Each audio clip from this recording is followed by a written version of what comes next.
واقعات اور اسلامی موٹیویشنل ویڈیوز کے لیے ہمارا چینل سبسکرائب کریں۔ نامور دینی شخصیت اور محمد بن قاسم فرشتہ کی تاریخ ہند جو تاریخ فرشتہ کے نام سے مشہور ہے، اس کا ایک باب سلطان محمود غزنوی رحمۃ اللہ علیہ کی زندگی کے حالات، شخصیت اور کاررہائی نمایاں پر روشنی ڈالی گئی ہے۔ سلطان محمود غزنوی رحمۃ اللہ علیہ دن کو فتوحات سر کرتا اور رات کو درود پاک حضور نبی اکرم صلی اللہ علیہ وسلم پر بھیجتا تھا۔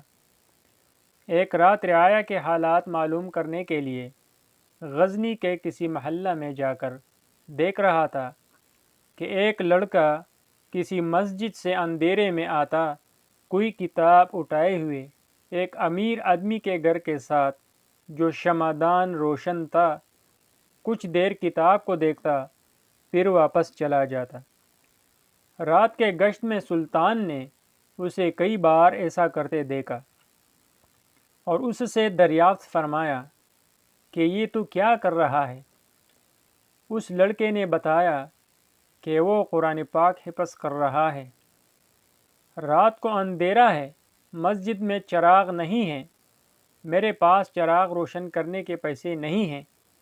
سلطان نے اسی وقت اپنے محل میں جا کر اپنے اہلکار کے ذریعے چراغ کا بندوبست اور دیگر سہولیات کا بندوبست کر دیا۔ لڑکا مطمئن اور خوش ہو گیا۔ سلطان محمود غزنوی رحمۃ اللہ علیہ کو شیطان نے 3 شکوک میں مبتلا کر رکھا تھا۔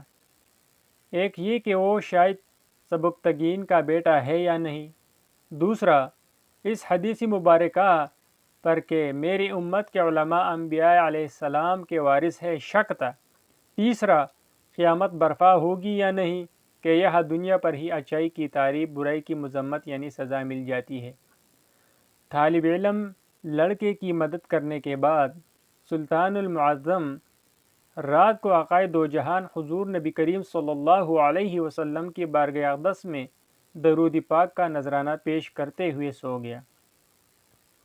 نبی کریم صلی اللہ علیہ وسلم نے اپنا چہرہ نور کے ساتھ دیدار کرایا اور سلطان سے یوں مخاطب ہوئے: اے سبکتگین کے بیٹے، نمبر 2، تو نے میرے وارث کی مدد کی ہے، نمبر 3، کل قیامت والے دن میں تیری شفاعت اور مدد کروں گا۔